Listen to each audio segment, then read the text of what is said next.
যদি আমার গান শুনতে চাও, ভালোবাসো। ভালোবাসেন এরকম কে?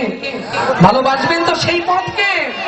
যদি আমার গান শুনতে চাও, যদি আমাকে ভালোবাসো, জিহাদের ময়দানে বিপ্লবী গান গাবো, জিহাদের ময়দানে বিপ্লবী গান গাবো, দল বেঁধে সেখানে এসো।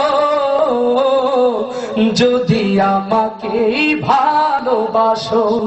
ও বাংলার কোরআন প্রেমিক তাওহীদি জনতা, আজ টেকনাফ হতে তেতুলিয়া, রূপসা হতে পাথুরিয়া, বাংলার প্রত্যেক ইঞ্চি জমিন থেকে বাংলার মুসলমানের আজাদির জন্য নতুন করে জেগে ওঠার ডাক এসেছে। ও সাতক্ষীরার মুসলমান, আপনারা কি সেই ডাকে সাড়া দেওয়ার জন্য প্রস্তুত আছে? থেমে বিপ্লবী গান গাবো, দল বেঁধে সেখানে এসো। যদি আমাকে ভালোবাসো। ও আল্লাহ, এ কোরআন কোন দলের নয়, এ কোরআন কোন মতের নয়।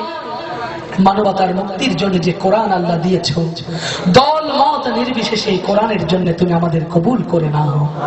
ও আল্লাহ, কোরআনের বুঝ যাদের অন্তরে না থাকার কারণে কোরআন থেকে দূরে থাকে, ও আল্লাহ তুমি তাদেরকে হযরত ওমরের মতো করে কবুল করে নাও। দল মত নির্বিশেষে কোরআনের আয়োজন, এই জমিনের তুমি বরকতের দুয়ার খুলে দাও। আবারও সম্মানিত সভাপতি, অন্যান্য অতিথিবৃন্দ, আমার স্বেচ্ছাসেবক আয়োজক ভাইরা, সবার কাছে দোয়া আছে। আমি রকনুজ্জামান আজকের মতো বিদায় নিচ্ছি। সবাই ভালো থাকবেন, সুস্থ থাকবেন। আল্লাহ আমাদের কবুল করুন। আসসালামু আলাইকুম ওয়া রাহমাতুল্লাহ।